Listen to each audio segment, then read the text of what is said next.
I would now like to call to order the Economic Development and Small Business Committee public hearing on the proposed changes to the tax incentive. I would like to welcome all of my colleagues, Council President Hardin, President Pro Tem Cinziano, Council Members Elizabeth Brown, Mitchell Brown, Emmanuel Remy, and Priscilla Tyson. Again, my name is Jaiza Page, and I am Chair of the Economic Development and Small Business Committee. Many thanks to Councilmember Elizabeth Brown, who was the former chair of this committee, and for her work on this initiative. The Department of Development, who's joined us here this evening, VSI, HRNA, Frost Brown and Todd, who's with us as well, and all of our other guest speakers who we will announce shortly. The purpose for this committee hearing is to review the proposed changes to the city's use of tax incentives. These changes are based upon a series of public meetings that were hosted by Councilmember Elizabeth Brown, held last fall, to solicit community input, which followed the release of a study by HRNA. The study provided data regarding the city's use of tax incentives to support and encourage commercial, industrial, and residential development. The results are updates to our policies that leverage our growth as a city to maintain and expand access to affordable housing. This is an important effort given the need in our community, and it complements our other efforts. I will now turn it over to Councilmember Elizabeth Brown, who was the chair of the Development Committee when this process began back in 2016. Councilmember Brown will provide a brief overview and also introduce our speakers. Thank you so much, Councilmember Page. I appreciate just getting it out there first, everyone's indulgence that I'm still technically on maternity leave, don't have full-time childcare yet, so I do have my baby with me, and if he's disruptive, I will make sure he doesn't disrupt the hearing. So thank you, Councilmember Page, for that. Columbus is a growing and vibrant city, and a large part of that success has been our ability to attract new businesses and create new jobs. Although there are many contributing factors, one key has been the city's broad efforts to create an environment that is conducive to both business growth and economic opportunity for all families. Some of our most important tools for this are tax incentives. It's no secret that while some areas of our city, like the Short North, are booming with new construction, other areas are still struggling to attract new residents, businesses, and jobs. Our reality is that the growth in Columbus is not being experienced equally in all neighborhoods, and we want to update our incentive policies so that they reflect those differences and help equal out the playing field.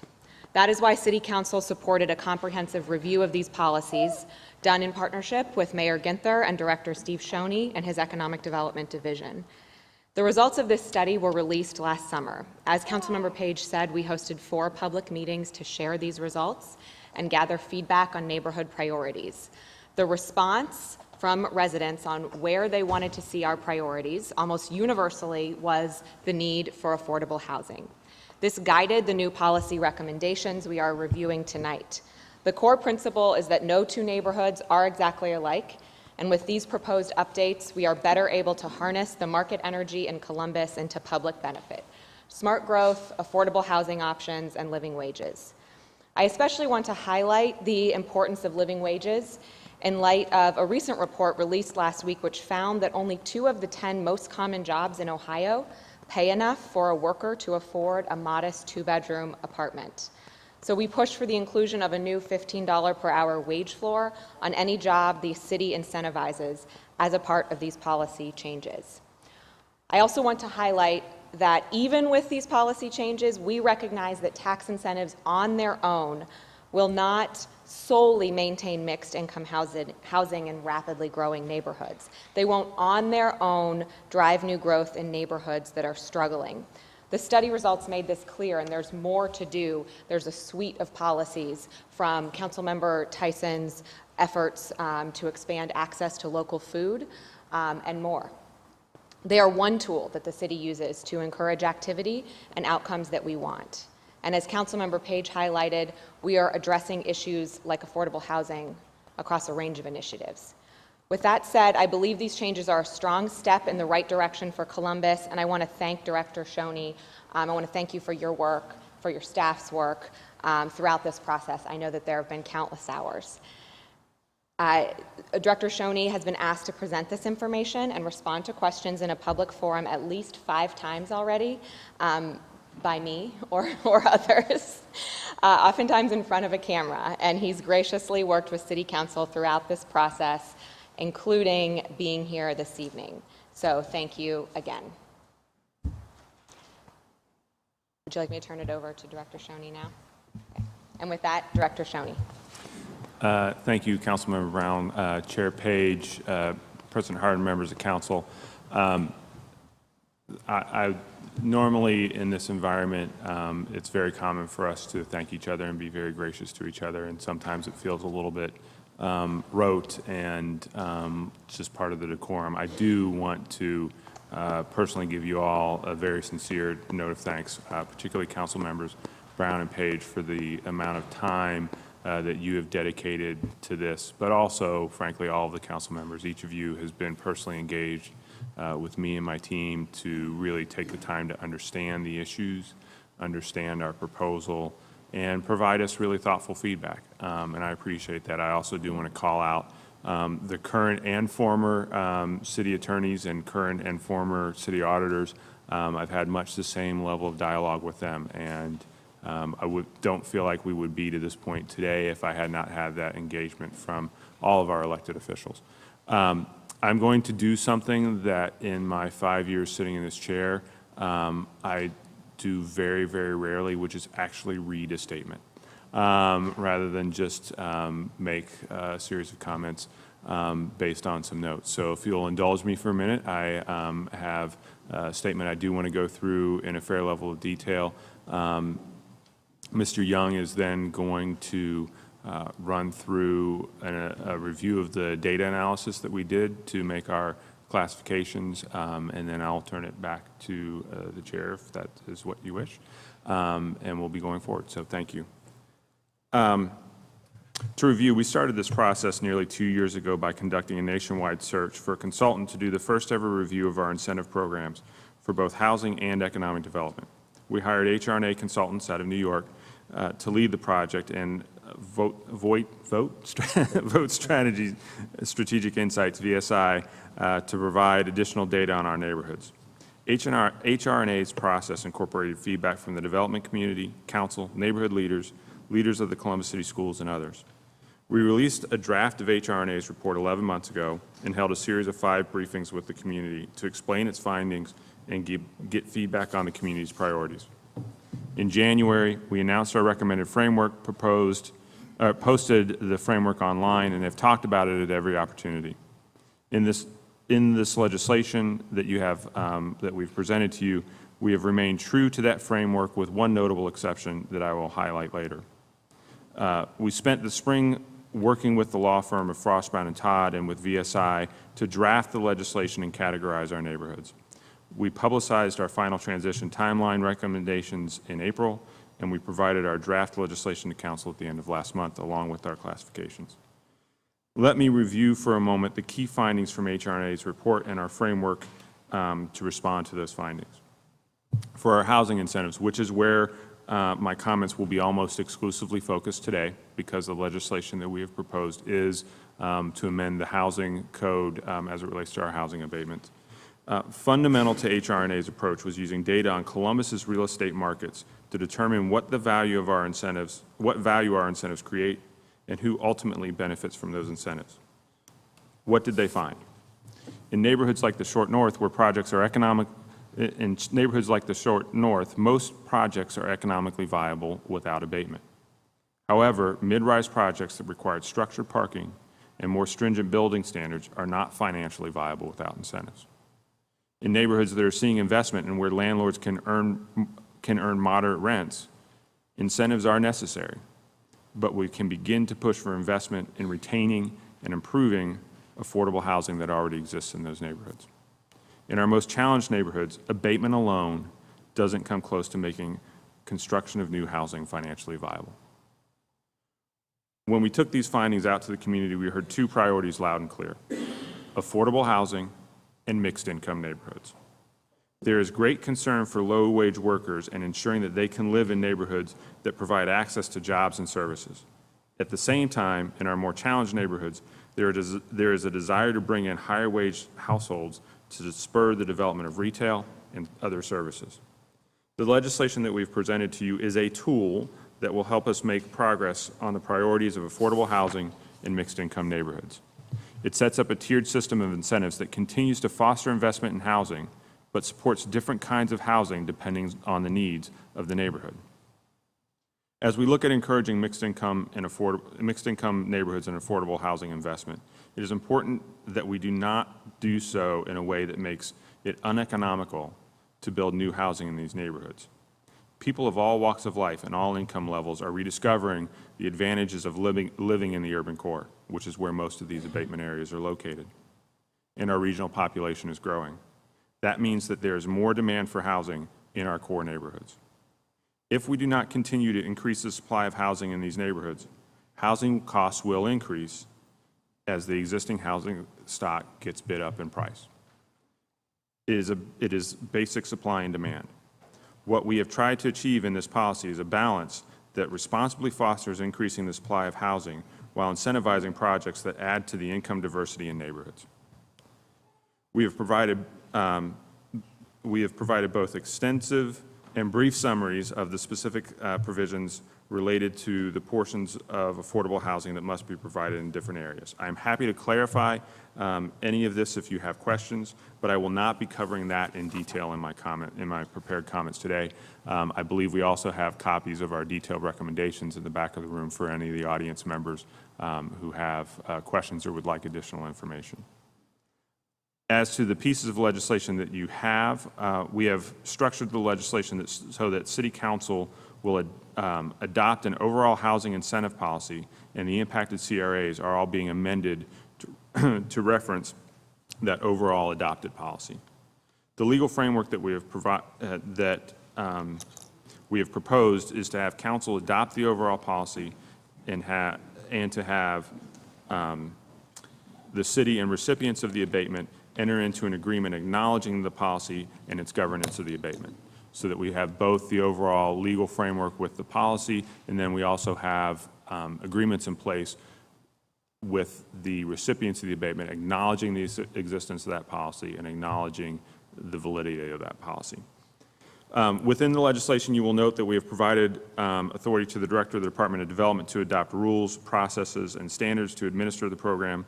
Additionally, the Director is granted authority to terminate an abatement or impose penalties for failure to comply with the terms of an abatement. The Director is responsible for the designation of abatement areas into our three categories. While the Director is charged with this responsibility, it is not a point of discretion. We simply have ministerial responsibility to gather the data and then reflect that data into the categorizations. If you have any questions about specific provisions of the legislation or its legal framework, I am happy to attempt to answer them. We were ably aided in our drafting by Frost Brown Todd, and representatives of the firm are here to help answer any questions related to drafting or other legal issues. We did make one significant change from our initial recommendations. We had originally recommended that we reevaluate our abatement level designations every 6 years for our ready for opportunity and market-ready neighborhoods, and every 3 years for our ready for revitalization neighborhoods. We made this recommendation under the belief that at the extremes, neighborhoods would not change very quickly. As we reviewed the initial data from VSI, we realized that that theory was wrong. We saw neighborhoods that we had assumed would be in one category doing better than we had expected. In others, we saw that investments happening right now won't change the demographic data for another year or two. And when one or two projects come online, the changes in the demographics for a neighborhood can be dramatic. Therefore, we have adjusted our proposed legislation to reflect that the areas are reevaluated every 3 years across all categories. Nathan Young is going to dive into the data in a moment. Before he does, I want to highlight a couple of takeaways that my team and I had from the data. First, the mix of metrics that we used was critical.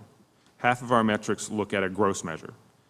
Housing vacancy, poverty rate, and mortgage foreclosure rate are snapshots in time. They're absolute levels that we look at and we compare to the city as a whole. The other half measure how a neighborhood is changing: population growth, rent growth, household income growth. These measure how a neighborhood is trending.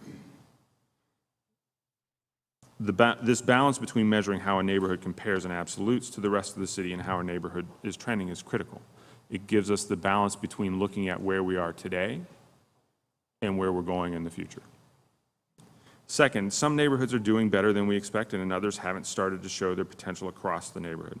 The Hilltop CRA area is growing better than we expected. We're seeing population growth, we're seeing median household income growth, we're seeing growth trends that are positive in that neighborhood, more than we had expected. The areas covered by the Franklinton CRA are still, some of the areas covered by the Franklinton CRA are still deeply distressed, despite some very bright spots in the neighborhood. Third, our CRA maps may not reflect how we commonly think of a neighborhood or reflect a submarket within our city. We knew this going in, but the data really called that out. For instance, when you look at the Franklinton CRA, yes, it covers what we think of as Franklinton, but it also covers portions that we think of as the Hilltop typically, and the data really called out some of those anomalies in the maps. This leads me to the final point in my prepared comments. While we are ready to take this next step, it is not the final step. We see two related and important next steps. First, we will be working to find solutions to allow us to extend this framework to our pre-1994 community reinvestment areas. We believe that this will be most easily accomplished through legislation at the state level. Once we cross this next hurdle with passing this legislation, we will turn our attention to drafting that and seeking to build support for this at the State House. Second, we need to re-examine how our CRA maps are drawn. When we come back to council in preparation for a required reevaluation in about 2 years, so we reevaluate formally every 3 years, which means in 2 years we need to be coming back to you in preparation for the 3-year reevaluation. We will bring you an analysis on how we might better define our abatement areas to reflect our submarkets and our neighborhoods. This will be an exceptionally complex task that deserves thorough, thoughtful, and data-driven analysis. It will also require a new round of community outreach. That concludes my prepared comments. I want to, again, reiterate that I'm happy to take any questions. I'm looking forward to the public comment, and I can take questions now, or we can wait for until Mr. Young's concluded his presentation, then we can take questions together. So, Madam Chair. Thank you, Director. Are there any questions for the Director at this point? Seeing none, Nathan, thank you for joining us this evening.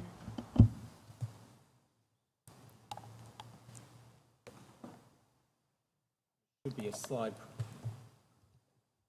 slide. Okay, there we go. Great.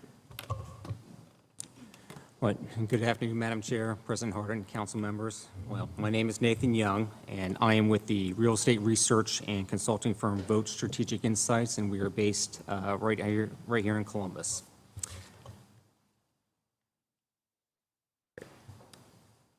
So VSI collaborated with HRNA on the original analysis. So we were then asked by Director Shoney and his team to utilize the findings and recommendations in the HRNA report to analyze various variables in the post-1994 CRAs. Based on our findings, the post-1994 CRAs were categorized into one of 3 area designations, which are highlighted by this map here. So you can see we have market ready, ready for revitalization, and then ready for opportunity. So now I want to kind of discuss the methodology for how we got there.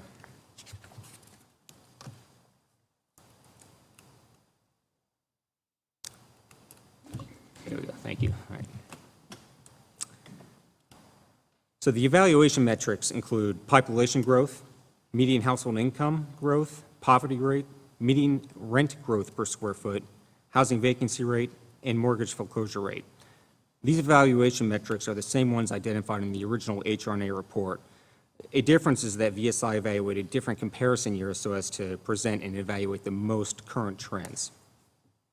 Data sources used in this analysis include 2000 and 2010 census, the American Community Survey, sometimes you'll hear me refer to that as the ACS for short, ESRI, Urban Decision Group, Franklin County Auditor, Zillow, and then VSI property surveys.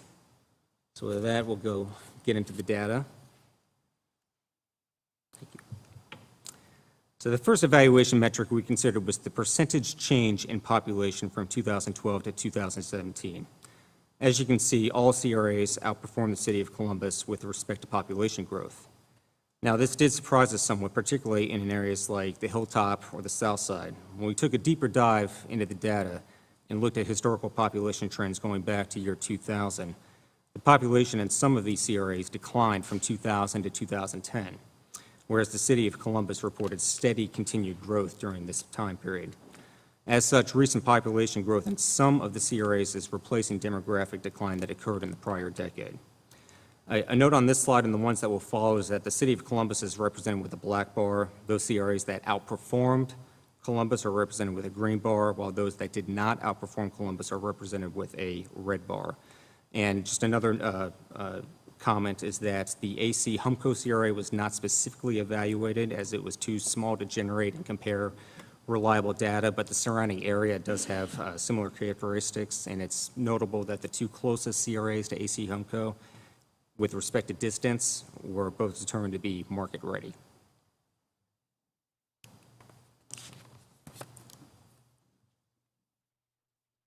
So the next one that variable that we evaluated was median household income and a change of percentage of that from 2012 to 2017.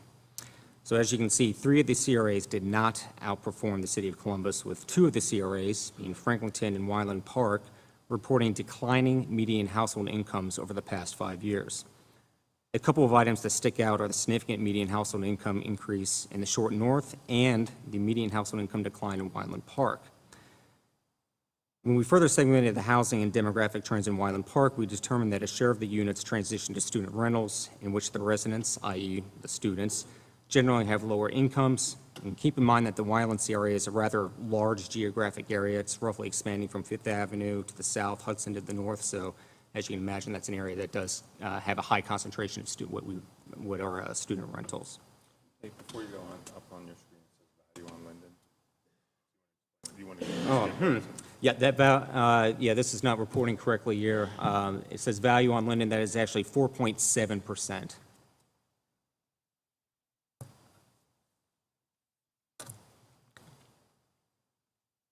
Great, thank you. For the purpose of this analysis, poverty rates were calculated as the share of residents who are paying more than 30% of their adjusted gross incomes to housing. So 2 of the CRAs, the Fifth by Northwest and the Short North, are outperforming Columbus. The highest poverty rate was reported in Wyland Park.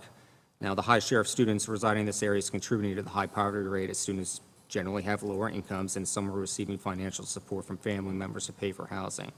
But as you can see, the majority of the CRAs that we evaluated were not outperforming the city of Columbus with respect to poverty rates, i.e. they have high poverty rates.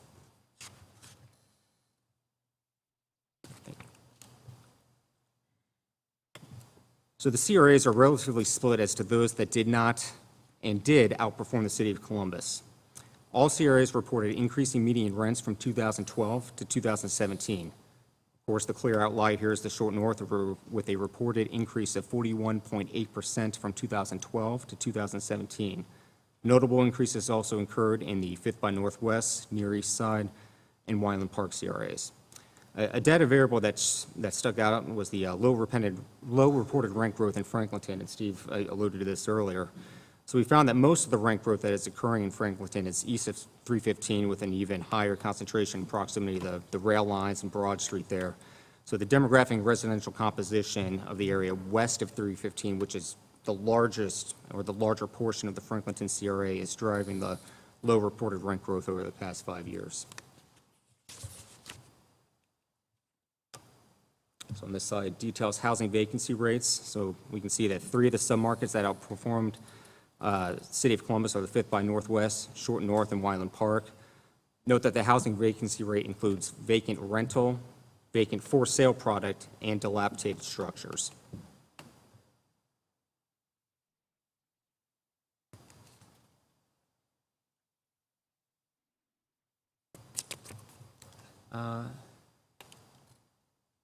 Go back one slide.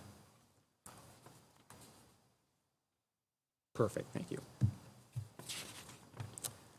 So mortgage foreclosure rate. So our challenge in presenting this data was that there is not a source that aggregates mortgage foreclosures for the specific Columbus CRA geographies. The fact that these CRAs do not follow specific census tracts or zip codes made the use of published foreclosure rates for these geographies unreliable. So our methodology for calculating the foreclosure rate was taking the number of homes in a state of foreclosure, as reported by the Franklin County Auditor, and dividing this by the number of active mortgages, as reported by the ACS, American Community Survey. This provides a consistent methodology across all geographic areas of study. So we can see that 4 of the CRAs outperform the city of Columbus, with the 5th by Northwest and Short North CRAs reporting the lowest mortgage foreclosure rates.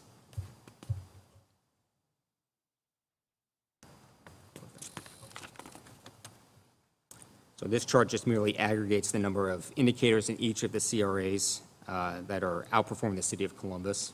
So I'll just leave this up here so individuals can digest that.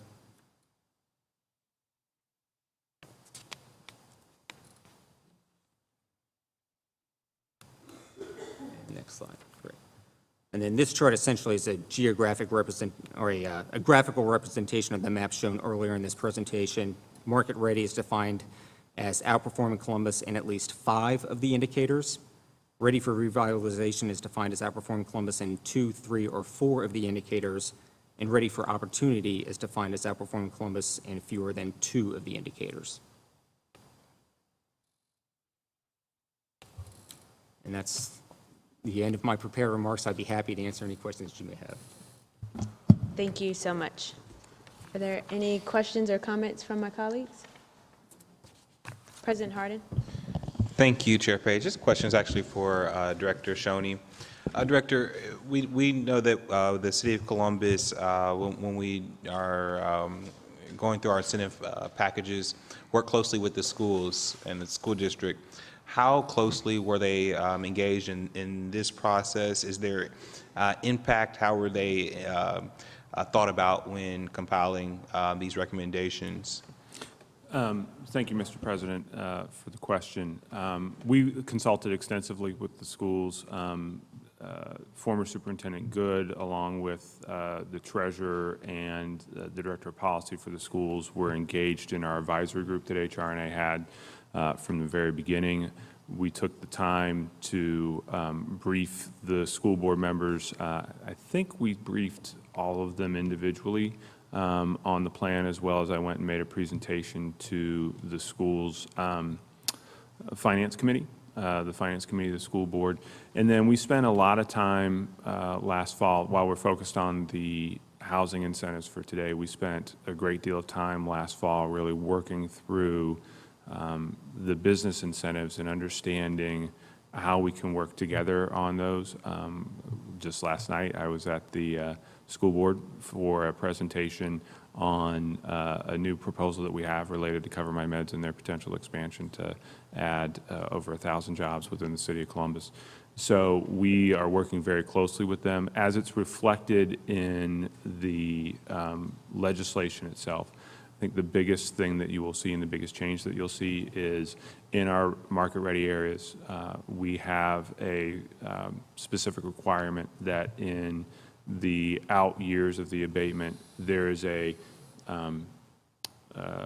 escalating payment to the schools for the revenue that is being foregone by the schools. So it's 15% in year 11, 30% in year 12, 45% in year 13, 60% in year 14. In year 15, it is then 75%, and then in year 16, obviously, the full freight is paid to the schools.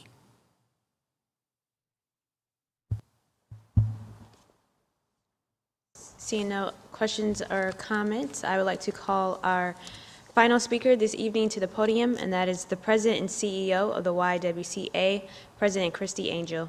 Thank you for joining us this evening.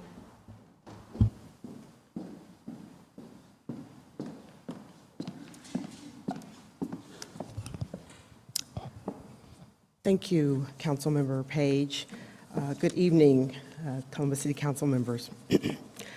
Thank you for giving me the opportunity to address you today. As you know, YWCA Columbus has been in existence since 1886, and for more than 133 years, we have advocated for public policy that advances our mission of eliminating racism, empowering women, and promoting peace, justice, freedom, and dignity for all.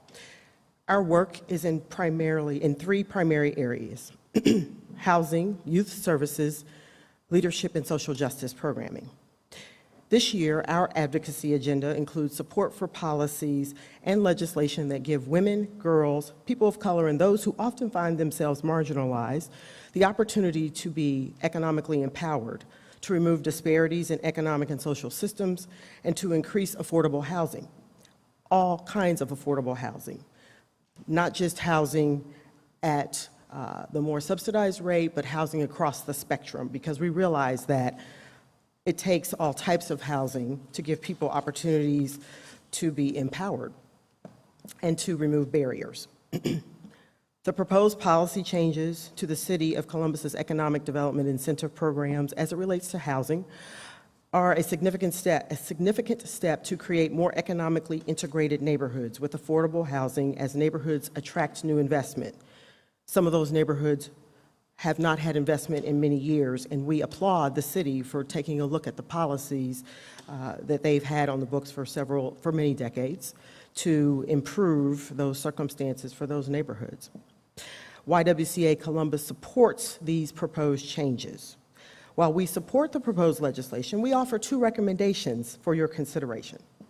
In the market-ready category, consider strengthening the credit for affordable housing provisions to create a threshold for the number of total credits permitted over time to ensure that the goal of adding mixed incomes is actually achieved. Use additional economic development tools and work with local community development organizations in the Ready for Revitalization category to maintain affordability in these neighborhoods and to some gentrification. We are happy to be here with you today. We are happy to support these programs. We look forward to working with you to create additional programs and policies that ultimately create mixed income neighborhoods. We recognize, as Director Shoney and I have discussed over time, that this is one tool in your toolbox, and we look forward to being right there with you every step of the way as you continue to make Columbus a great city to live, work, and raise a family. Thank you. I'm happy to answer any questions. Thank you, President Angel, and thank you for the work that you are doing for women across Central Ohio and particularly in the housing space. Are there any questions or comments for President Angel? Again, thank you for joining us this evening. Thank you.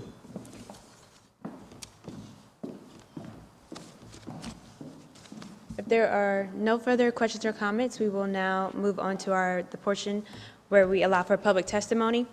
All interested citizens are invited to offer public testimony. Comments will be limited to 3 minutes. Those individuals who have submitted speaker slips will be called up, and again, I ask that you state your name and any organizations that you may be representing. Our first speaker this evening is Richie Brown.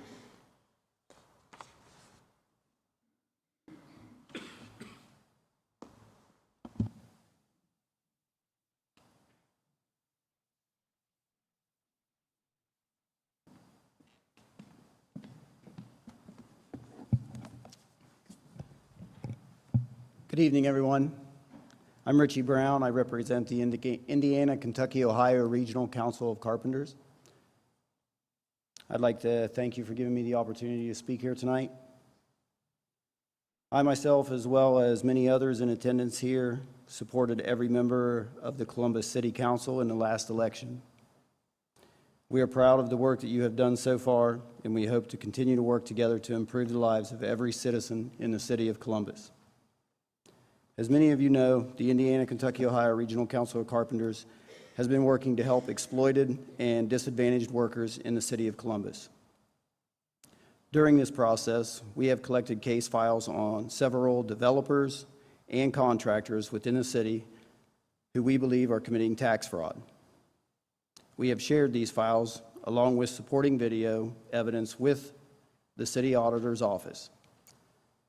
Jennifer Nolan of the City Auditor's Office has presented the files to the City Attorney's Office. The developers, contractors, and/or end users named in these files have at times received tax incentives from the City of Columbus. We believe these individuals to be responsible for the loss of millions of dollars in tax revenue. Just yesterday, a story was released about a local developer that received tax incentives with the promise of bringing over 200 good-paying local jobs, but only provided 20 of the jobs promised. This has occurred at a time when 60 teaching jobs have been lost and local residents' property taxes have been increased. When trying to find out who the prevailing wage coordinator is on 2 city-funded projects, we were referred back to the construction company in charge of the project. So for those projects, the fox is guarding the hen house.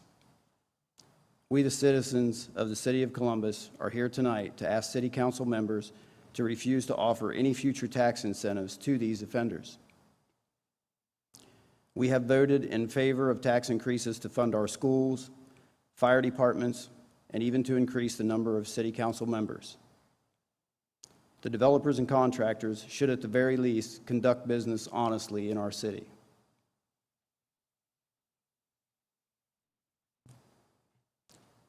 The Indiana, Kentucky, Ohio Regional Council of Carpenters has been able to help many of the city's exploited workers by placing them with local reputable contractors. These local contractors are placed at a great disadvantage when trying to compete with this underground economy that has been allowed to grow in our city. We will never stop fighting for the working citizens of the City of Columbus, and we will continue to speak for those who are afraid to speak. Hopefully, we can all work together to bring a stop to this dishonest business practice. While we move forward with economic growth, we should also protect our citizens from exploitation and tax fraud. In closing, I would like to ask you this question. Are we creating a sanctuary city in Columbus, or are we creating an exploitable workforce? If there are no questions, I thank you. Thank you, Mr. Brown. Are there any questions or comments? Councilmember Elizabeth Brown. I have actually a question for Director Shoney based on your testimony, if you don't mind, Mr. Brown. Mr. Brown noted that in 2 projects, they were trying to find out the prevailing wage coordinator, and they were referred back to the company, the contractor, not the prevailing wage coordinator wasn't within the city. Is that standard, or was that an anomaly? How would that happen? I'm not familiar with the mechanics of how that works. I'd like to follow up with the speaker and better understand the situation. And honestly, I was unaware of the conversations with the city auditor's office, so I'll be following up with them as well to kind of find out what their understanding of the situation is, but be happy to follow up with the speaker and get a little bit more details. Great. Can you let us know the outcome too? Yes, ma'am. Thank you. Thank you.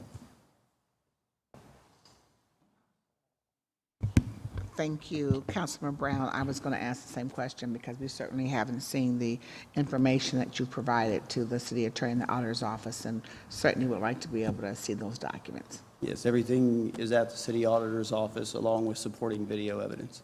All right. Thank you. Thank you. I would just like to say that those are pretty serious allegations, and so we want to, we thank you for your diligence on that, and look forward to following up on all those pieces with the director and city attorney and the auditor. So thank you. Our next speaker is Dean Abbott.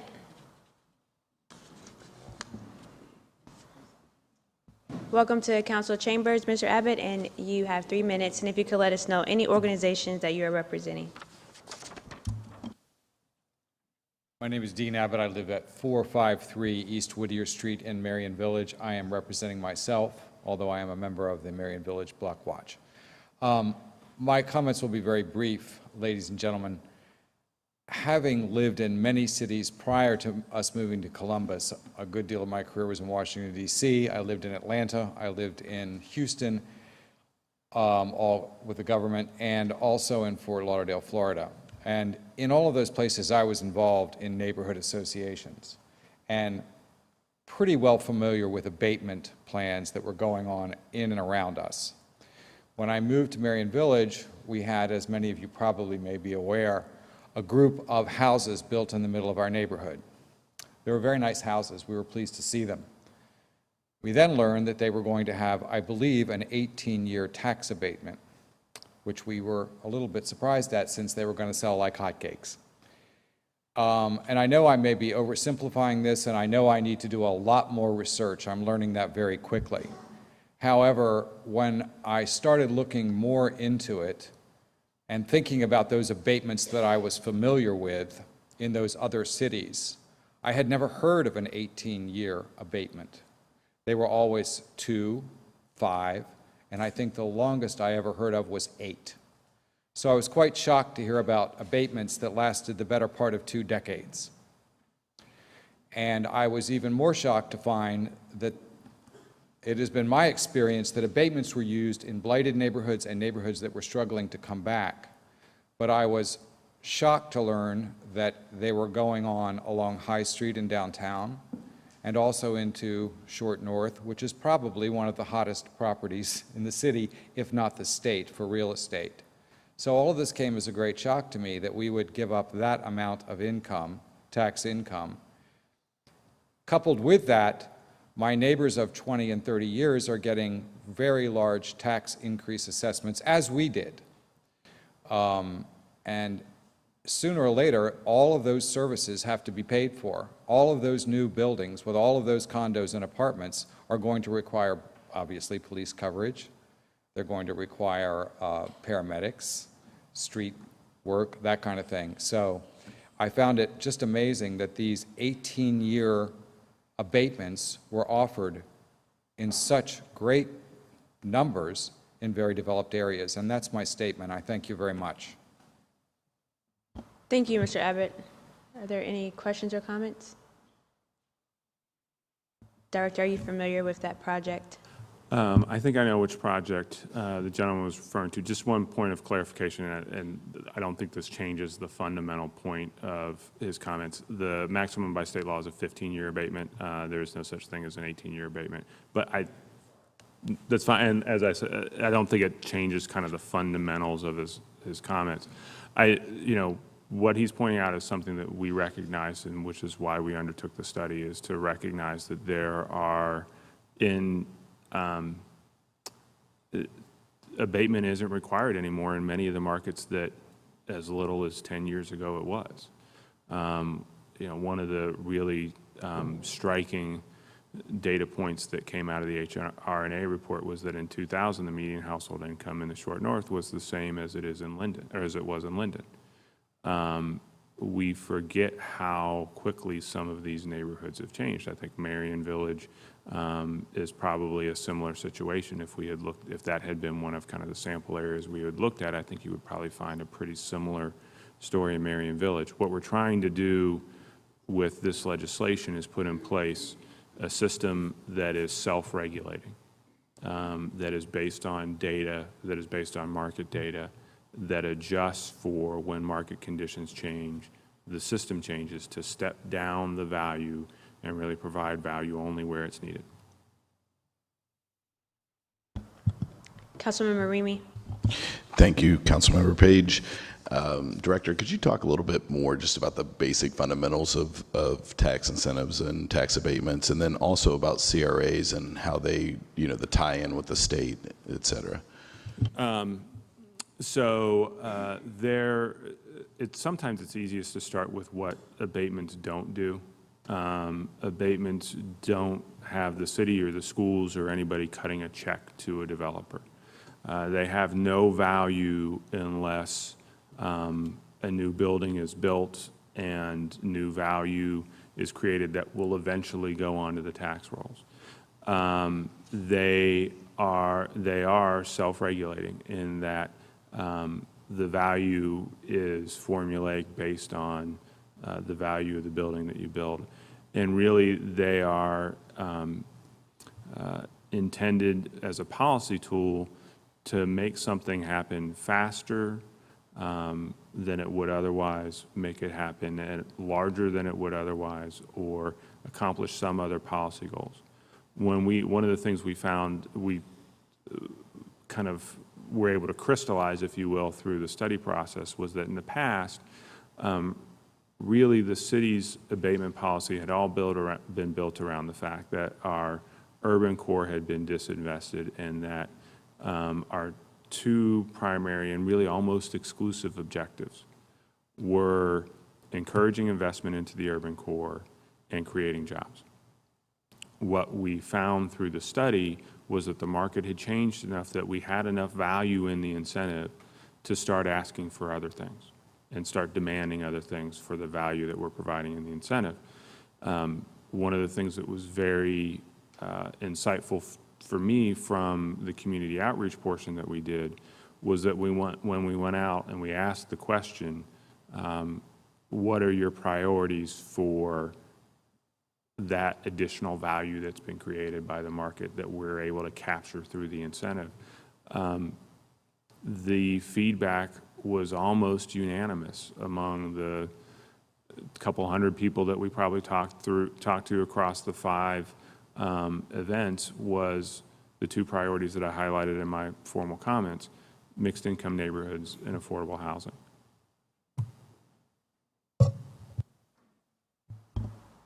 Our next speaker is Christopher Merkel. Welcome to council, Area Commissioner Merkel. You have 3 minutes if you can let us know any organizations you're representing. Thank you. I apologize in advance for going a little bit over my time limit. My name is Christopher Merkel. I live at 194 Dakota Avenue in Franklinton, and I speak as a resident and concerned community member in Franklinton. First of all, I'd like to thank council members Page and Brown for holding this hearing, and also for their commitment to actively incorporating community input into this process to develop new development incentives policy for the city to foster the development of mixed income neighborhoods. As a resident and area commissioner in Franklinton, I sincerely hope that the policy that's ultimately adopted by council will result in the development of an integrated and mixed income community in Franklinton. But that said, I think that the Franklinton CRA presents a unique challenge in that the area east of 315 has recently seen rapid development and speculation, while the Franklinton CRA at large is one of only 2 of the CRAs to be categorized in the Ready for Opportunity category. And although I appreciate that that categorization is the result of aggregate numbers that were looked at for the Franklinton CRA at large, I don't see any indication that the pace of development east of 315 in the Franklinton CRA will slow. In other words, I don't see any indication that the area east of 315 in the Franklinton CRA is anything less than ready for revitalization. And so it's my recommendation that for the purposes of this policy, the development incentives policy, that the areas east and west of 315 in the Franklinton CRA be considered separately. And it's definitely not my desire to divide Franklinton. Much to the contrary, I think that considering the areas east and west of 315 separately for the purposes of the development initiative or incentives to encourage as much affordable housing to be incorporated into the current development in East Franklinton as possible will actually help integrate East and West Franklinton in the long run, avoiding a situation in which we have a high rent area east of the highway, development still lagging behind west of the highway, and the highway is a physical barrier in between. I know, and as it stands, East and West Franklinton already have separate development plans, so the establishment of separate CRAs for the purpose of the incentives program would not be any kind of departure from how the city already treats Franklinton for the purposes of development. And I understand that the new policy recommendations do include periodic reevaluations of the CRAs, but given the pace of the development in the area east of 315 in the Franklinton CRA, I think that by the time that the CRA were reevaluated and the area possibly recategorized, that the city would have lost a huge opportunity to incorporate a great number of affordable units into that neighborhood and to contribute to the integrated development of East and West Franklinton. I'll be brief. I've also been told that separating the Franklinton CRA into 2 CRAs would require action at the state level that could take some months, but I do know that the policy could also be approved and implemented for other CRAs while that action was taken with respect to Franklinton. And given that Franklinton has been categorized as ready for opportunity, were the policy delayed as far as its approval and implementation for the Franklinton CRA, that wouldn't represent any real change or have any real effect on development in Franklinton in the interim. So again, I think that if council truly wants to encourage the stated goal of the new incentives policy recommendations, which is to encourage the development of mixed income neighborhoods, that it should not adopt a policy that does not consider the areas east and west of 315 in the Franklinton CRA as separate entities. Thank you, Commissioner. Are there any questions or comments from my colleagues? I definitely want to give the director an opportunity to comment. Thank you, Madam Chair. I would say, first of all, I think we start from a great place of sharing Mr. Merkel's objectives over the long term, and I really appreciate the amount of time and care and thought that he has put into looking at the issues. A couple comments. We're comfortable with our recommendations of moving forward. I do believe that there are a couple of issues with redrawing of the maps. One is I do have concern about how long the process will take to be able to put in place a new drawing of the maps with the Ohio the Development Services Agency, the DSA, and getting through that process. And I am concerned about delaying that process. The other concern that I have is wanting to be fair to all of our neighborhoods. I think we want to make sure that when we redo the map, we're being very careful and thoughtful across the city, and in particular across our areas that are within our urban core and that have seen disinvestment. So I agree with his objectives. I guess the one other comment I would make on the data is that as it relates specifically to East Franklinton, and we haven't run the data, so I don't know this, I would be careful in assuming the data will come out in one way or the other, because you have to remember that a large portion of the households that are currently residing in East Franklinton are residing in publicly supported housing. And so the incomes and the income growth and those things, even today that we see in East Franklinton, when you look at the folks that are living there today, yes, we will have seen growth, but I don't think you can assume anything about the data.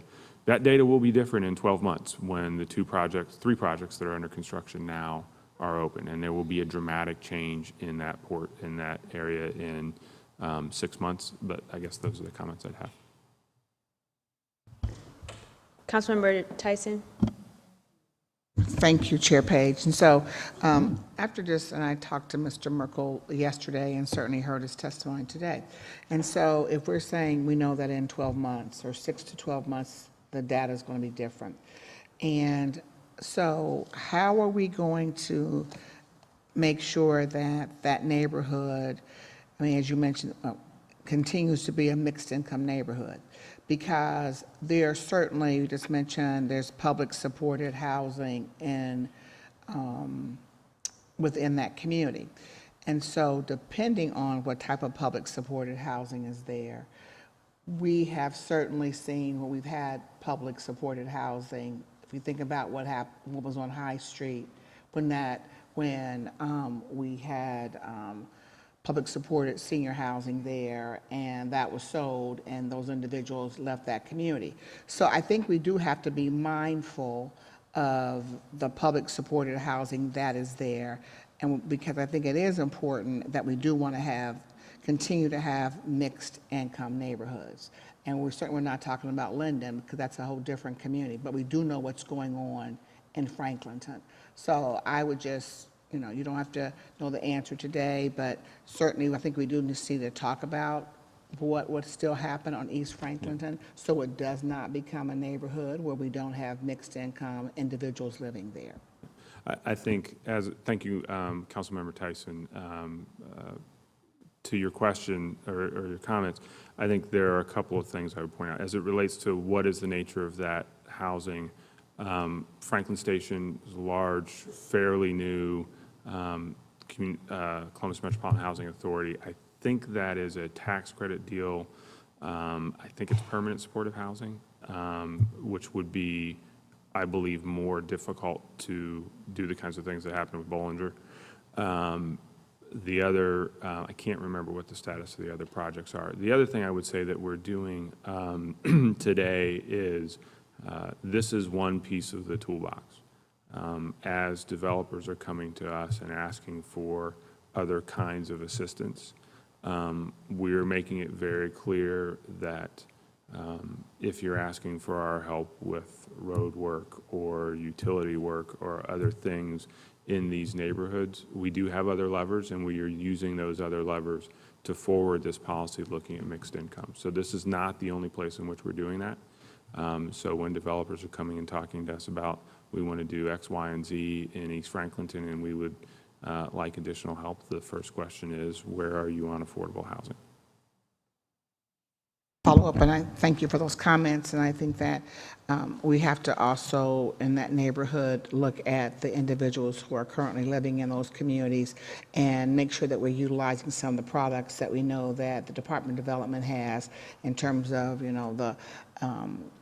the roofing programs or, just different programs to ensure that individuals who are currently living there that have homes can still remain in that neighborhood. Thank you. Thank you, Councilmember Tyson. Councilmember Elizabeth Brown.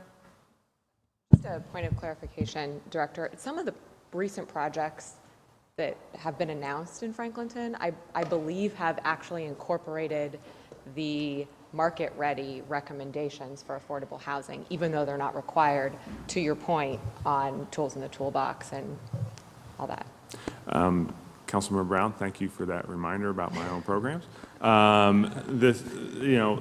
We actually piloted some of these ideas with both the River and Rich and the Kaufman project that I'm drawing a blank on, the Gravity project in Franklinton. So both of those projects, because we did put other city funds in, do have levels of affordability in them. They were two of our pilots, so they don't have, in particular, River and Rich doesn't have the exact same levels of affordability as we have in this policy, but the Gravity project has a level of affordability that's very similar to what we have in this project. So thank you for that reminder, Councilmember Brown.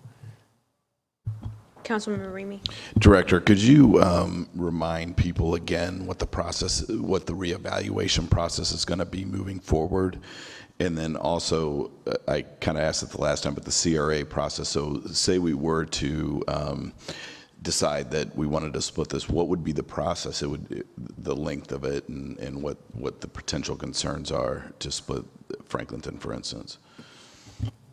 So I'm struggling with double questions. So remind me what the first half of that question was. I was feeling bad about not answering your second question the first time.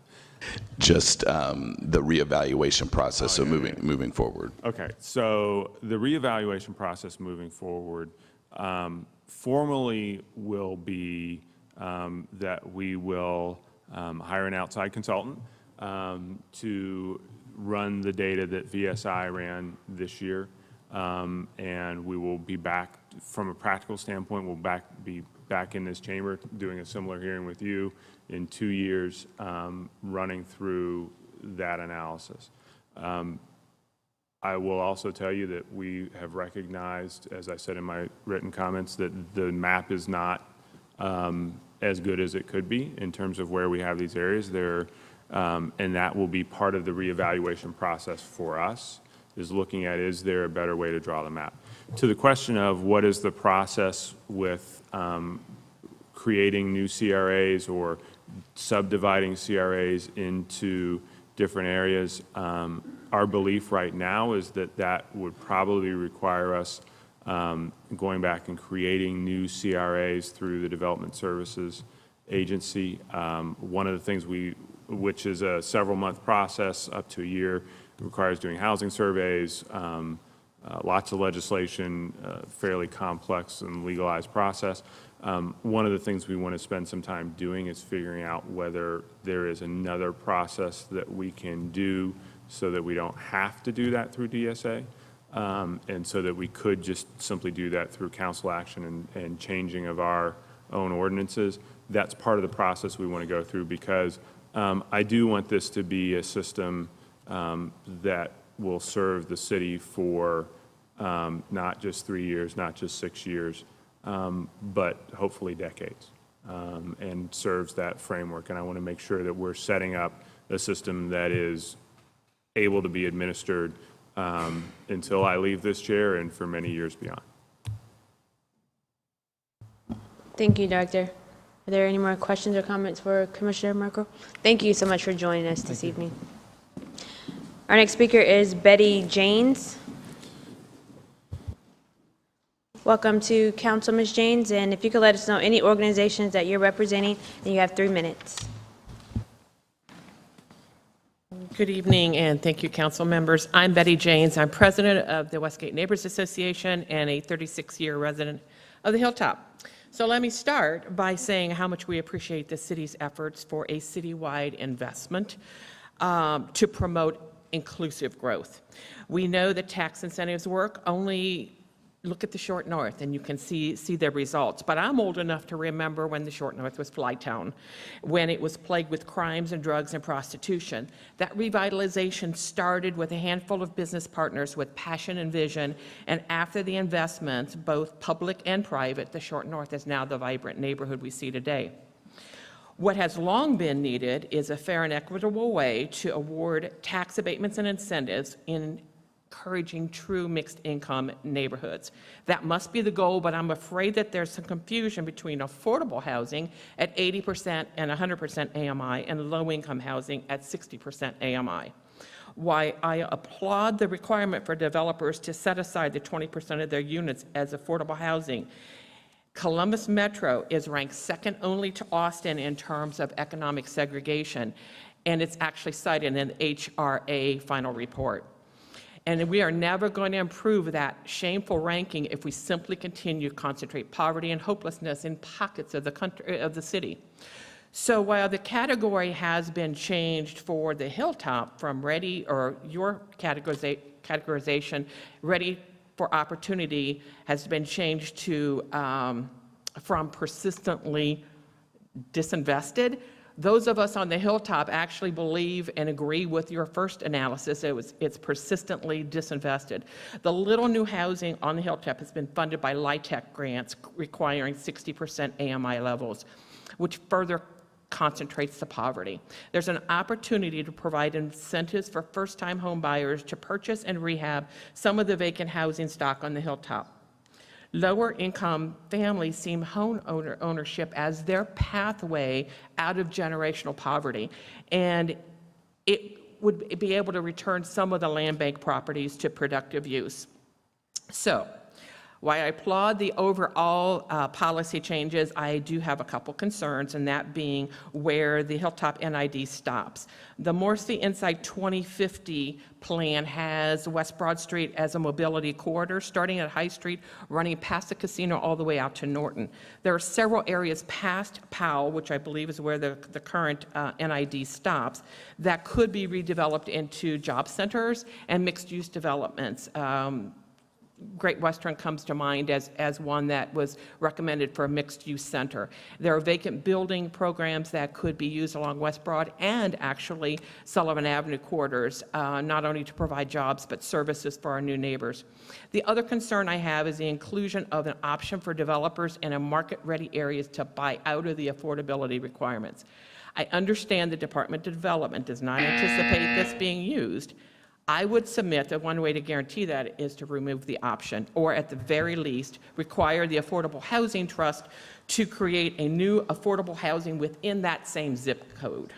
In closing, again, none of us can be happy with our economic segregation ranking. We must give all of our residents the opportunity to succeed. Continuing to maintain pockets of poverty is not the answer. Columbus is better than that. We can do better than that. Thank you. Thank you, President Jean. Are there any comments from my colleagues? I mean, I would like to point out that she has mentioned a lot of different things that we've talked about. So this is one tool in the toolbox, and definitely not just focusing on those who are 80 to 100% below AMI, but working with the Affordable Housing Alliance, the Affordable Housing Trust, to also come up with policies and other solutions for our most vulnerable residents.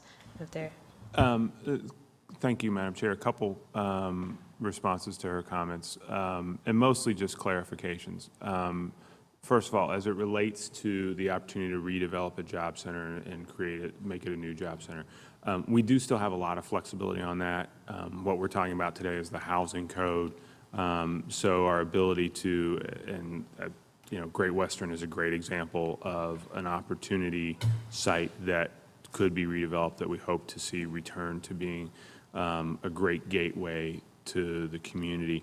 That's a site that we would be able to use our typical business development incentives to redevelop that site if we have a jobs opportunity there. And I'll tell you, those are the kinds of sites that we're consistently, whenever we have somebody come in and look, we always bring up the redevelopment of that underutilized retail as an opportunity for developers. We think it's a great opportunity, and we will continue to push those. The other thing that I would say is in the ready for revitalization category, the middle category, we do have, we are moving developers in the direction of providing mixed income housing within their projects. But we also have a much more broad category of projects that are still eligible for abatement and don't require affordable housing. Specifically, we are committed to continuing to support single-family housing development in those ready for revitalization areas. So when we look at the Hilltop and just get a little bit back behind Broad Street and a little bit back behind Sullivan, and there are some great opportunities to develop single-family housing, and within that ready for revitalization category, those projects are still eligible for a full property tax abatement. President Pro Tem Stenziano. Thank you, Chair. Director, so one thing Betty mentioned was the buyout of the affordability requirement. Yeah. And some of the conversations we had, the concern being that projects will then be concentrated in certain neighborhoods.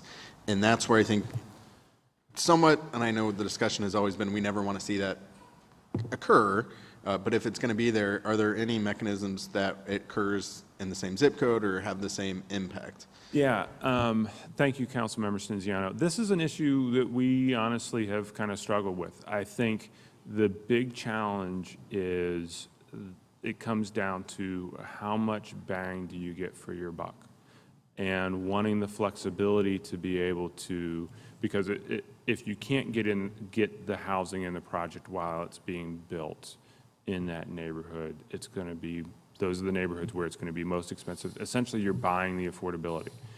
And so then the question becomes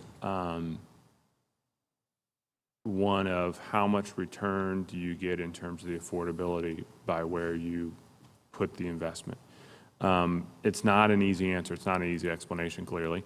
But it's also not an easy answer to say that we should put it all back in this one neighborhood because you're not going to get as much affordability. But I also get her point about we also do not need to be in the business of concentrating poverty. And I think, one of the points that has been crystallized through this process and really was crystallized through the community outreach was that we really have to be looking at this in terms of mixed income neighborhoods.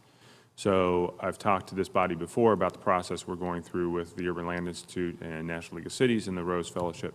One of the things that we're working through is how do we create a scorecard for what is a healthy neighborhood, and how do we define what is the level of mixed income that we're looking for, and how do we reflect that in our policies and our decisions. So that's another process we're going through right now that I think speaks to the concerns that she has. And, you know, I want to reflect back that we've listened, and, you know, when we were going out and talking about this, we were constantly talking about affordable housing, and whether it was on the Hilltop or whether it was on the Near East Side or whether it was on the South Side, we heard from homeowners and longtime residents that we were kind of missing a nuance in this that really is about mixed income neighborhoods. So we've heard that, and we've tried to reflect that as best we can. Councilmember Tyson. Thank you, Chair Page. And I'm glad that President James brought that up, and certainly appreciate the comments from Councilmember Stenziano. Because if you think about it, and, you know, for a period of time, people did not want to live in the central city of Columbus. They just did not want to live there. People chose to live in the suburbs. Now, everyone wants to come back and live really in the city. And so, based upon that, we can't move people out of the city who've been living there to, I don't know where they would go. And we certainly see this in many cities across this country. And we don't want to be like that, because I tell you, the community is not going to accept that. And so we really do have to be focused on those mixed income communities. And that means affordable housing, workforce housing, and market rate housing. Because you have to think about, this is who was living in those communities. And we are not people to push people out. And that's why I'm saying we've got to also come up with some programs and some incentives for people who are currently living in those neighborhoods. So if, you know, I know this Affordable Housing Trust, some money is going to go there, but maybe we better think more creatively and think about how do we keep people in those communities. Certainly as we look at, you know, the auditor's office and looking at how, because when you start putting in these very expensive properties within these neighborhoods, that income taxes go up for individuals. We've got to deal with those issues, and I'm glad that the NLC and the Rose Center, but we have got to solve those issues, or people will not be happy about what is happening in terms of overall improvement of our neighborhoods. Because everyone wants a great neighborhood, but we don't want to push people out of them. So I just thought I need to say that again. Now, you and I have these conversations all the time, but it's important that we start also thinking of what else we can do. And thank you for those comments. I think the mayor has said a number of times that, you know, he wants us to, for example, he wants us to move from being a community that uses a land bank to a community that uses a land trust. And we are making great strides on that. I don't want to get ahead of some of our partners in the community that we're working with, but we're making some great strides on that. And looking to use the property rights that we have on properties and use that to foster long-term affordability in these neighborhoods. There is a real challenge, and there's a limit to what we can do when we don't own a property or we don't have an ownership interest in a property. The other thing that I would go back to, and I think is really important to not lose sight of, is, and you see this in what's happened in some cities on the West Coast in particular, is if you get too aggressive in your pursuit to force affordability into projects and you stop construction and you have a city that is growing, the laws of supply and demand will overwhelm anything that you do. And we are a city that is growing. And as people rediscover the amenities that made these neighborhoods our first neighborhoods and our great neighborhoods, because they provide you with transportation choice and access to jobs and access to amenities, If we do not find ways to, number one, protect the affordability that we can and increase the supply of housing, the price of housing will rise, and there is very, very little we will be able to do about it. Our next, oh, sorry. Then we all have a lot of work to do. Yes, ma'am. Thank you. Our next speaker is Matthew Vacacy. Welcome to council this evening, and you have 3 minutes. Thank you. Matt Vacacy, I'm president, Metropolitan Holdings, and I'm a developer. I've been working in this community for 20 years and was also part of the out-of-town project that was done in Franklinton. 50% of those units were 80% of AMI, and we're also, that project's also participating in the CRA. And have also started basically developing projects in the 5th by Northwest area about 20 years ago before the CRA was in place, with 2 and 3 family buildings, and we've been fortunate to be successful, and we've done some larger projects in the community, and I applaud that, the abatements have just been a huge boom for housing here and been a big success, and much thanks to Mayor Coleman for having the vision to set that up. My comment today, after reviewing the proposal, is simply having some heartburn with just the mid-rise and high-rise limits being placed on the market ready, because I think, number one, it takes away the ability for smaller developers, smaller business owners to do projects, and it only benefits those companies that can do the bigger projects. And number two, I do have another smaller project over there that just financially will not be viable. But my real focus is just on making it available to the small business entrepreneurs that want to start a community or start a business in real estate to be able to take advantage of those incentives. So just a short and sweet comment about that. Thank you. Thank you, Mr. Vacacy. So first, I'd like to thank Mr. Vacazy for reminding me of yet another project I had forgotten where we had required affordability, and I remembered there's one more. The units that are being done by Brad DeHaze right across from the downtown Y. We've also, when we use city money, we've put some affordability requirements on those.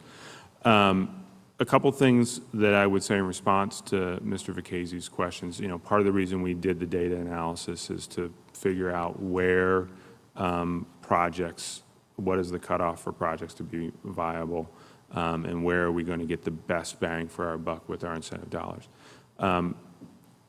There will need to be a market adjustment in our market-ready areas, particularly in terms of land price.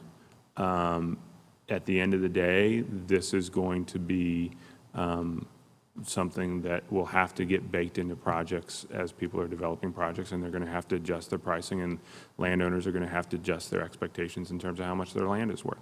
The other comment that I would make is our hope is that this really does encourage those enterprising entrepreneurs that are looking at becoming the next great developer in this town to look at places like Milo Grogan, and look at places like the Hilltop, and look at places like Franklinton, and look at Mount Vernon Avenue.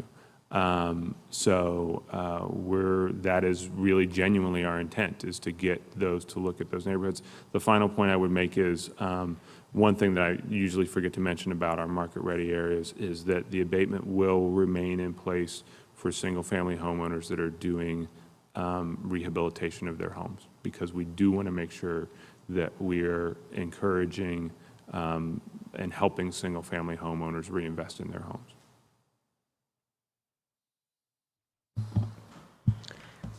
Our next speaker is Hannah Halbert. Good evening, Hannah, and welcome to council. If you could let us know any organizations that you're representing, and you have 3 minutes.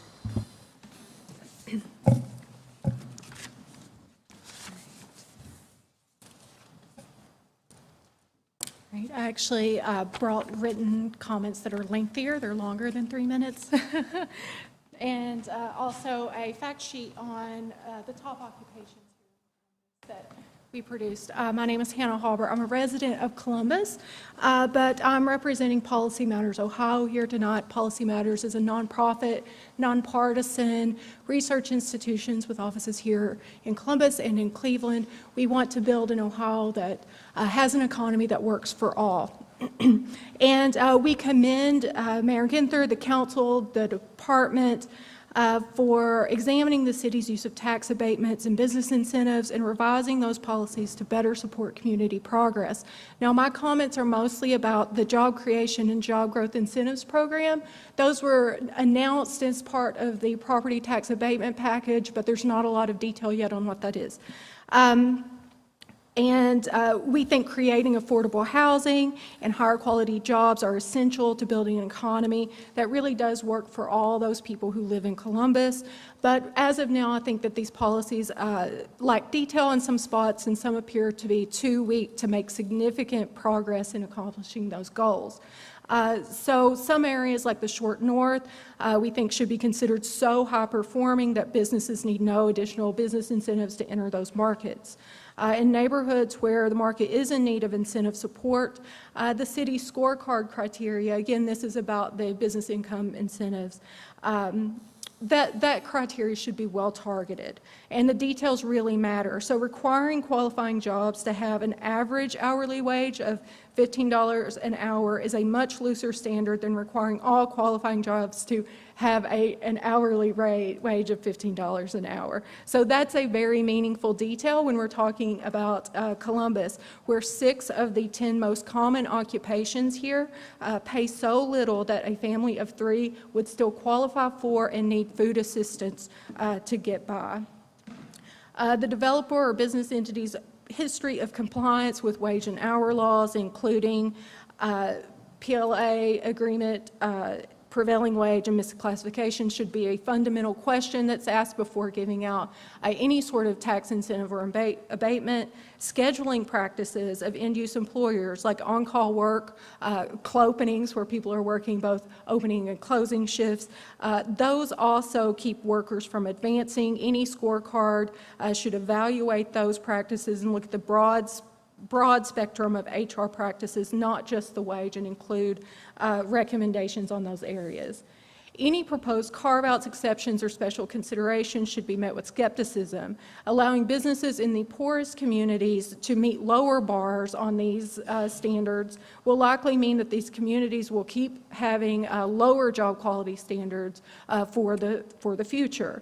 And the goal in these criteria should not be just getting some job or any job. As we see from that fact sheet, a job is not necessarily a good job. So the goal should be helping the existing communities close the gap between wages and build equity, not writing inequity deeper into our policies. So any sorts of carve-out should be viewed in that light. I've included an example of a program out of Pittsburgh, Pennsylvania, where involved communities negotiating agreements with developers and business entities that resulted in a $8.3 million direct investment in their neighborhood, higher job quality standards, and even a grocery store. We've written extensively on how communities and cities can partner to work that in, and you could add that to the scorecard to incentivize or require those entities to engage in these community benefit agreement negotiations. Thank you so much, Ms. Halbert. I will stand for questions or additional comments if you have any. But I do encourage you to read the full comments and read the fact sheet that we provided. I think that Columbus is it's not just one of the fastest growing cities in Ohio, a driver of Ohio's economic growth, but it is in the nation. And as council and as residents, we should be asking for more of a share of that growth going to the working people of our communities. And those 2 documents can give you a pathway toward that. Councilmember Brown. Sure, this isn't actually a question, it's just a clarifying point on my comments. When I said the $15 per hour wage floor, I meant exactly that we don't incentivize jobs that pay less than 15. So it's not averaging out between the $1 million CEO and the $10 an hour custodian. But I appreciate your comments and your longer written testimony on suggestions for the scorecard. Thank you. Thank you. Director. Yeah, thanks, and thank you for the testimony. Policy Matters has done some great work around Ohio, and appreciate their insights. Just a quick update on where we are with the business incentive side.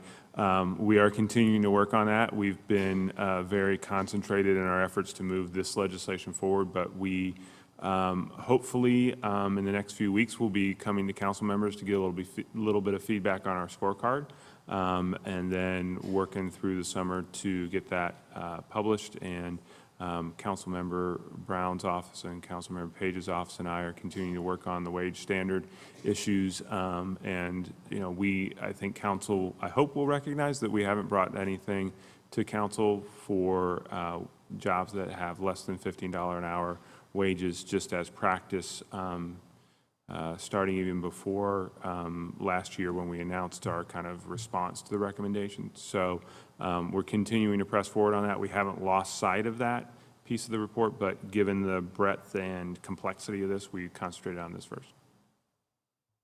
Thank you so much, Ms. Albert. Our next speaker is Mr. Nathaniel Wilkins.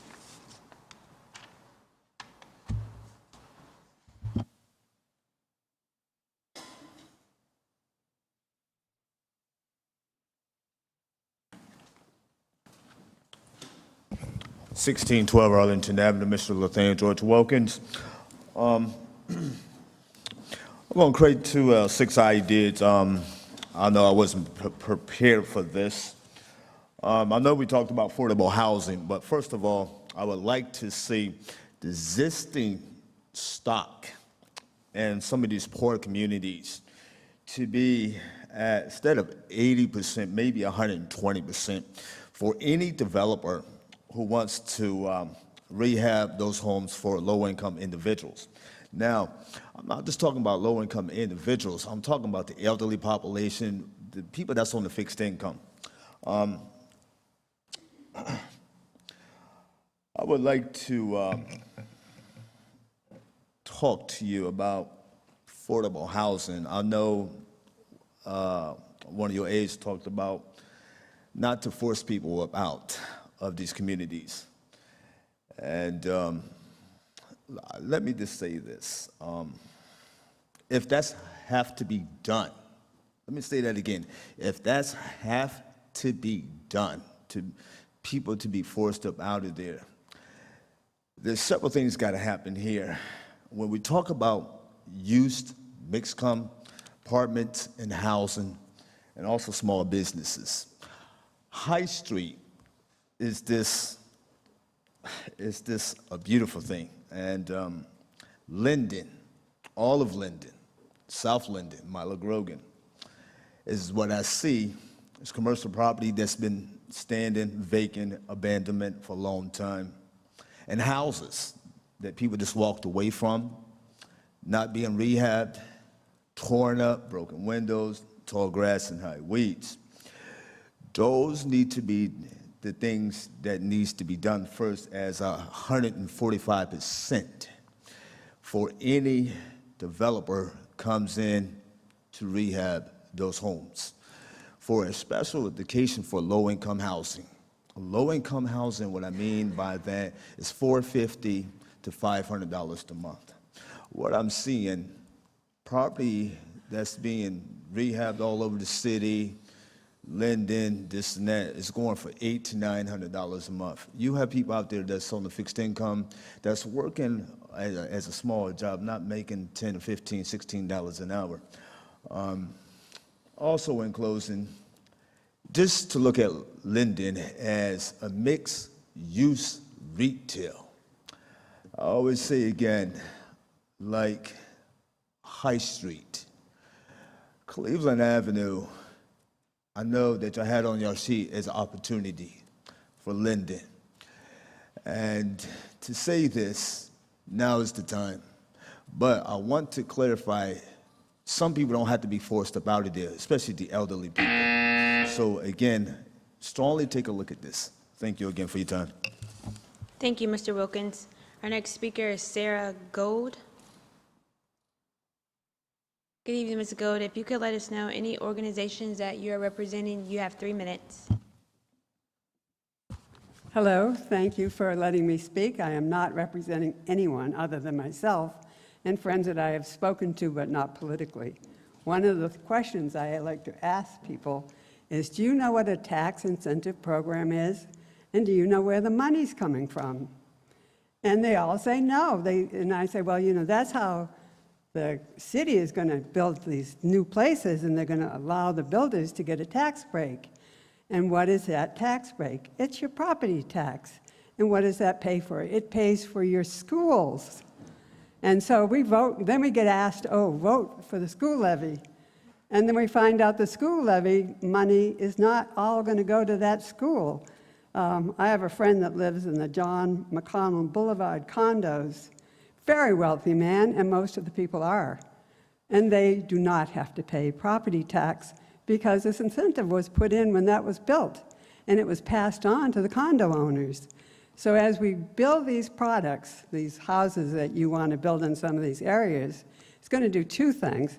It's going to raise the price of other houses, and those people, as somebody's already said, is going to have to pay more taxes.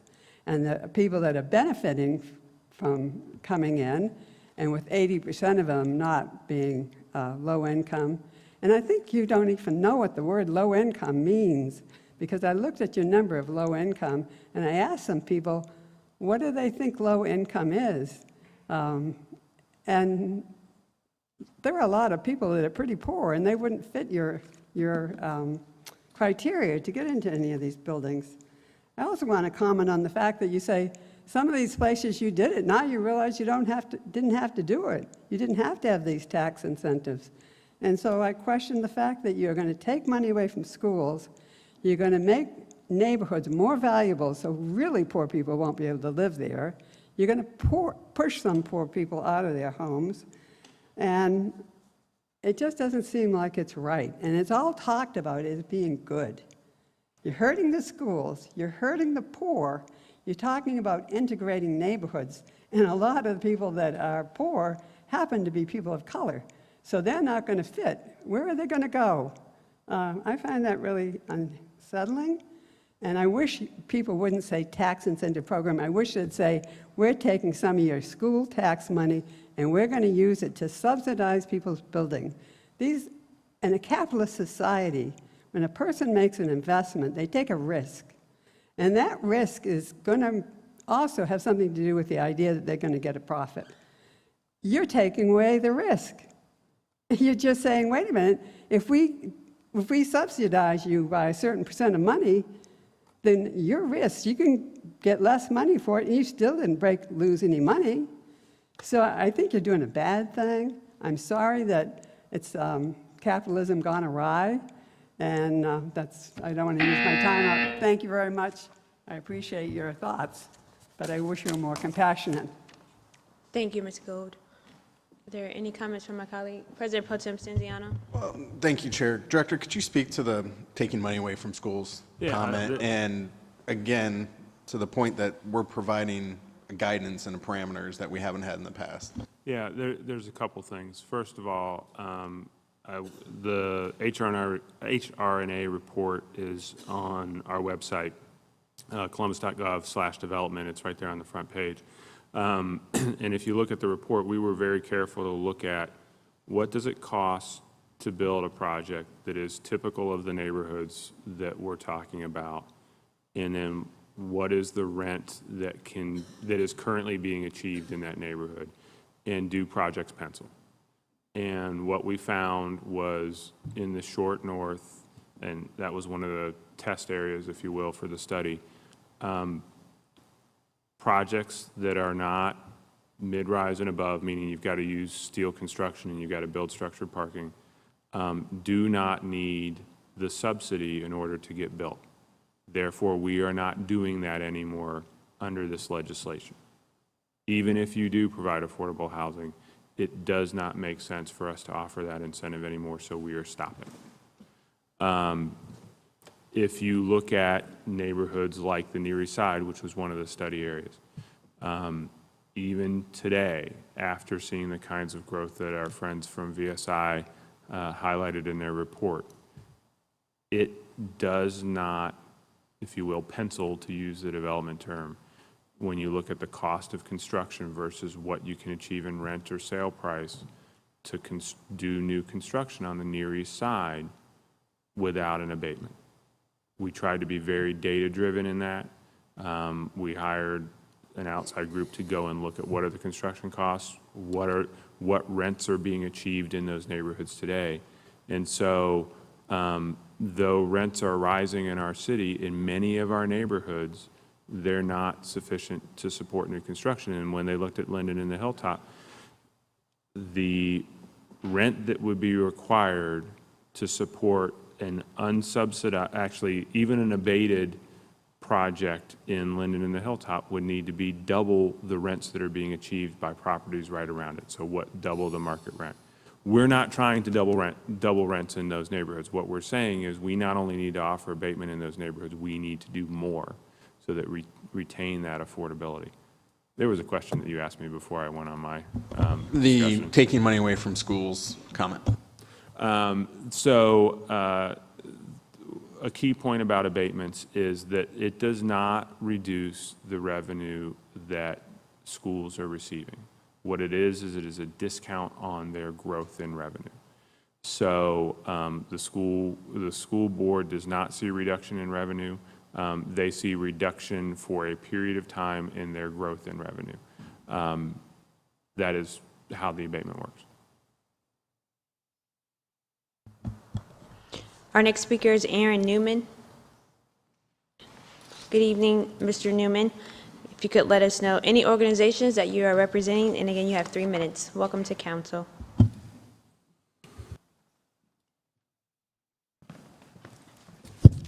Thank you very much. Aaron Newman, 8844 Atherton Road. I'm with the Far Northwest Coalition, but speaking for myself tonight. Thank you, members of council, especially members Page and Brown, for this important discussion, and thanks to the speakers for the additional information. The Far Northwest is pretty far from the neighborhoods being discussed today, and we are pretty thoroughly developed already, but we're pleased to enjoy fairly steady growth and regularly welcome new restaurants, retail, and residences. However, I believe that rising tide lifts all boats, so I'm pleased to see the interest and active engagement on council in reviewing these incentives as a tool to boost the success of all neighborhoods across the city and therefore the success of all of Columbus. As you proceed, I just encourage council to continue close collaboration and cooperation with homeowners, civic associations, area commissions, and other local advisory boards who might know a little better what's best for their neighborhoods, as well as, of course, the board administrators and families of Columbus schools. And I'd also encourage council to maintain a focus on transparency, fairness, and accountability for incentive recipients as you pursue such important goals as affordable housing and sustainable development. Thank you all so much. Thank you, Mr. Newman. Councilman Remy. Director, could you speak to those people that might live outside these CRAs, what the process, what that means to them, and they're not excluded, it's just they're not part of these CRAs? Thank you, Council Member.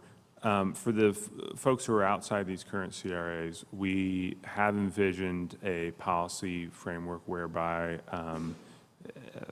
if areas want to encourage development and they want us to take an evaluation of their neighborhood to see if it's appropriate for abatement, they can approach us. And we'll sit down and talk with them and talk about what the conditions are in the neighborhood that they're trying to overcome, what we can do to encourage that investment. I do find that one of the things that typically comes up is the question about abatement tends to be more about dealing with issues related to in existing neighborhoods, more of our neighborhoods that are more suburban form that haven't seen disinvestment over time. It's more about dealing with increases in property valuations, which the city can't deal with. That's an issue of state law that the county auditor deals with. That I know a lot of people are focused on that, but we're certainly always willing to look at it as neighborhoods have that desire. And it is something that, again, as we come back to you in 2 years and we have a look at the map, we will be looking at all of our census tracts and seeing whether there are areas that we don't typically think of as being distressed because we don't understand the data well enough. We're going to take a look at the data and see if it takes us in a direction that we didn't expect. Thank you. Thank you, Mr. Newman. Our next speaker is Bill Wood. Okay, thank you. Please let the record reflect that Mr. Wood left council chambers. Our next speaker is Ella Baumgartner. Good evening. Welcome to council, and if you could let us know any organizations that you're representing.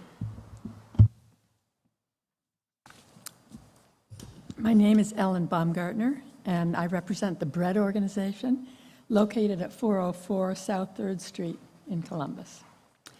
This legislation is a good start.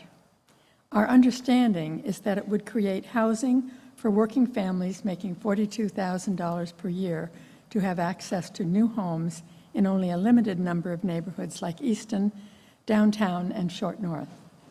However, our community needs more affordable housing.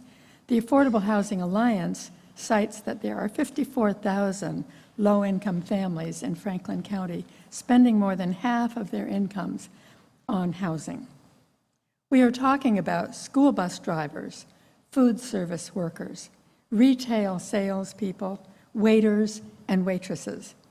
They generally make much less than $42,000 and need to live near their jobs too. Furthermore, we are in a housing crisis. We need affordable housing all over the city. We applaud Mayor Ginther and City Council for publicly prioritizing mixed-income neighborhoods. But truly mixed-income neighborhoods will require us to dig a little deeper and go a little further. We want to continue to work with the Mayor's Office, the Department of Development, and Councilmember Page on a plan that would increase the amount of affordable housing available. Thank you very much. Thank you so much for coming down, Ms. Baumgartner. Are there any additional comments? Our final speaker this evening is Joyce Martin. Welcome to council. You have 3 minutes. If you can let us know any organizations that you're representing. My name is Joyce Martin, and I'm not representing any organizations, although I've recently been going to Victorian Village Commissions with 50 near and dear friends. I want to ask 3 questions tonight, and I want to ask them all at once since the timer is running, and then I'd be happy to repeat them.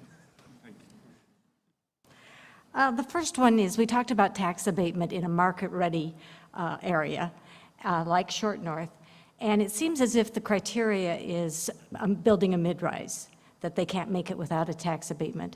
So if that's accurate, what tax incentives are given to them, and is there another rationale for the hottest area in the city still getting a tax incentive for a certain kind of building? That's question number 1. Number 2, what happens when projects are caught in the time frame of this new policy and the old policy? Are they grandfathered into the old tax abatement policy, or are they brought into the new one, or is there some kind of a step-up process?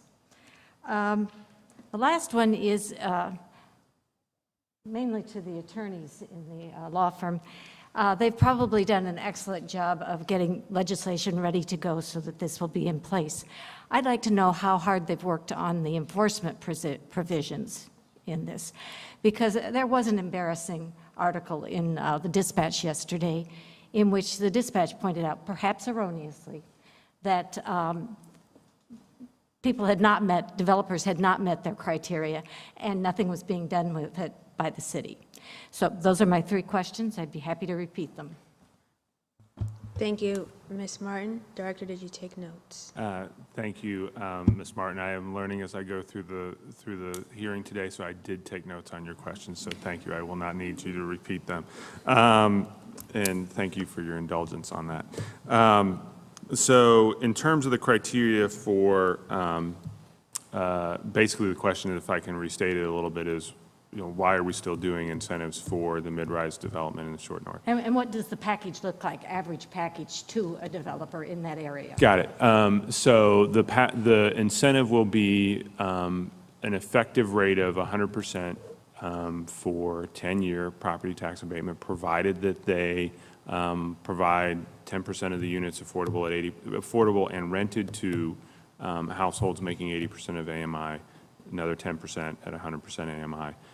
In the last 5 years, as I said at the beginning of my comments, I didn't see whether you were here at the start, but there's the step down that we have that effectively reduces the rate and provides income back to the schools. In terms of what happens on the transition period, we have recommended to council a couple of dates by which the projects have to have all of their, if you will, entitlements in place, their zoning approvals, and then another date where they have to have building permits. So those are the two criteria that we have recommended to council. I will tell you that while I typically like a lot of discretion, those are two dates in which I don't want discretion. I really do want firm dates that we can have and are very clear to everybody to understand. And what are those dates? What we have right now is we have a July one for the entitlements, and then December 31, January 1, I can't remember which, for having your building permits. I will tell you, we publicized those in April. We are getting to the legislation took us longer to draft than we had intended. So, there is, I will tell you that there will be some who will say, you're coming in this late with passing legislation. Does it make sense to delay that? I think that's a reasonable discussion to have from a good drafting standpoint. As it relates to the enforcement, I'll speak to it a little bit, and then I will let the attorneys speak. I try not to do that very frequently, but in this case I will. We do have provisions within the legislation that require us to do ongoing monitoring, require us to do reporting, and if companies fail to meet their affordability requirements, they will lose the abatement. Or they, and I'm trying to remember the details of this, and Thad's going to correct me where I go wrong, I'm sure, or they will be paying the penalty fee. So I'll let Thad speak directly to that. It's been a couple weeks since I looked at those provisions specifically.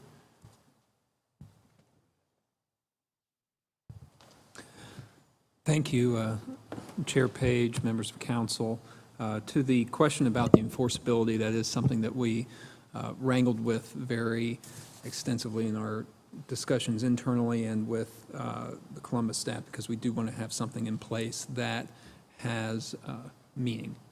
So in the proposed policy legislation, there are timelines where if somebody who has signed one of these agreements, so first of all, there's an element of enforceability there, is that we don't only have an ordinance on the books, but we have an agreement that the developer has entered into with the city to comply with these affordable housing requirements. So there are two prongs, if you will, that the city can pursue in enforcement in contract and of the ordinance.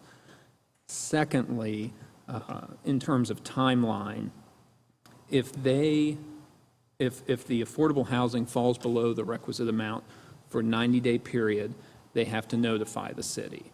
That is, as there's turnover in the market, just to sort of accommodate for that turnover in occupancy.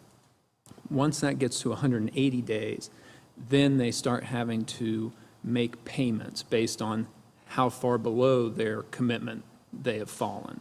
And the farther below, the greater that payment to the Affordable Housing Trust becomes. Payments from their entire abatement, or just from the one that's outstanding? It is based on, so if they are, for instance, up to 25% below their affordable housing commitment, then they make a payment of 20% of the annual tax that has been abated, and that goes to the Affordable Housing Trust. If it is up to 75% and more than 50%, then it's a 65% of their whole tax that's been abated. So, and then if that continues for a 2-year period of time where they've fallen below their requirement by 50%, then there are options to enter into an addendum to that agreement to have an increased fee in lieu, so greater than in the market-ready areas, there's a fee in lieu option. So this would be a greater fee in lieu than what's available there, or to, for the director to take action to end the abatement altogether where someone really is just not following through on their commitments. So it is something that we have tried to address. We can point you to the section in the code. It's complex. I guess what I would add to that is we've tried to balance recognizing that there will be periods in which, through no fault of the property owner, through market transitions, and they may not hit their numbers. And we want to be reasonable about that, but still hold them financially accountable and have some pain for failing to meet those requirements. Thank you so much, Director, as well as Frost Brown and Ms. Martin, for your questions this evening. Are there any additional comments from any of my colleagues? Director? I am done with my comments for tonight. Well, I would like to thank all of my colleagues for joining us this evening, and again, thank Councilmember Elizabeth Brown for all the work that she's put into this so far, as well as the Department of Development and Frost Brown and Todd and VSI. This concludes our hearing this evening. If you have any questions, please feel free to follow up either with my office, Councilmember Elizabeth Brown's office, or the Department of Development to get those questions answered.